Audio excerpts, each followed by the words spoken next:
One of the biggest things that girls want from guys is for him to be responsive. So, what that means is that he responds to her requests, her desires, he goes with her needs, he's playful and adaptive and not rigid. So, a lot of times females will find it unattractive when, let's say, you as a woman or, as a feminine being have a desire and he puts a blockade to that, or he is unresponsive to it, or if you have an idea and he's kind of like just kind of stuck in a pattern or stuck in his ways, that can be really unattractive because it's showing that he is not responsive to her. And so a lot of times there's this narrative that, a woman wants to be led, and I would argue that that's not her or our deepest desire. In actuality, our deepest desire is to be met on the deepest level, to be seen for who we are on the deepest level, and to be in partnership with a man, with a guy who is responsive to us. So he's able to adapt, right? And just be able to be present with whatever is in the moment, that he's not rigid, that he's not set in stone. And then what I would also say for guys, one of the biggest things that guys want is for a woman or a girl, female, to be receptive.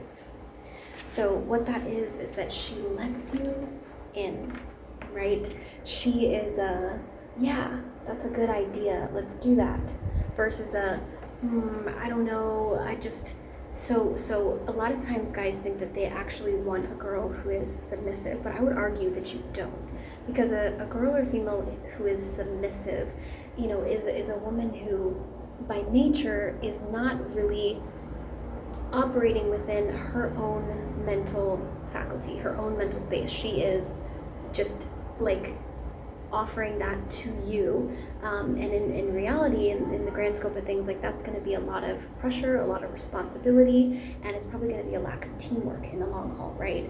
But what you probably really want, but maybe weren't given the framework to articulate it in this particular way, I'm sure some men can resonate when they hear this, be like, yes, that's what it is. But what most guys actually crave deep down through my extensive interviewing of men and just in deep conversations with men is that you want a girl or a woman who is receptive to you.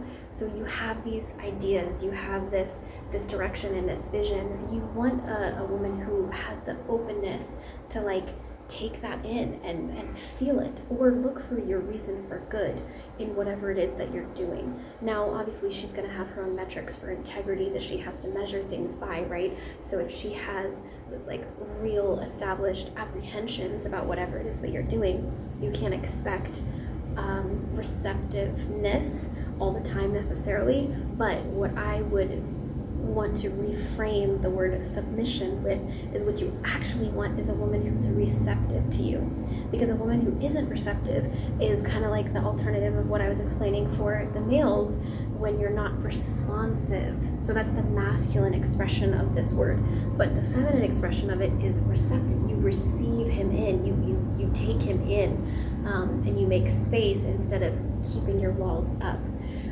And so, that rigidity in the feminine expression is like if your man has an idea and you constantly criticize it, or you constantly express like the opposite version of whatever he's saying, like that's not receptive. You're not actually taking in the energy that he's offering you. So they're very similar, two sides of the same coin, but it's a different way of expressing it. So what women truly want is for a man who is responsive to us. Like he's not just stuck as his own parameters of this is what I'm doing, this is what I believe, this is right and wrong, and your feelings are completely irrelevant. That is narcissistic sociopath mentality, and it's really unhealthy, and it's super unattractive, and it's not going to get you any relationship that is fulfilling in any capacity if you have that mentality as a man. What's going to get you a relationship is when you are responsive to a woman. So not necessarily that you are letting her lead, because in reality it should be co-piloting. That's any healthy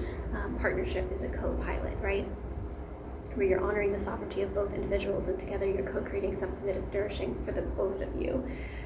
But responsiveness is, she presents a thought, she presents an idea, she presents a question, you open to it, you explore it, you're present with it, you're actually in a ping pong match with her, if that makes sense. You know what I'm saying? Like you are engaging in a deep level.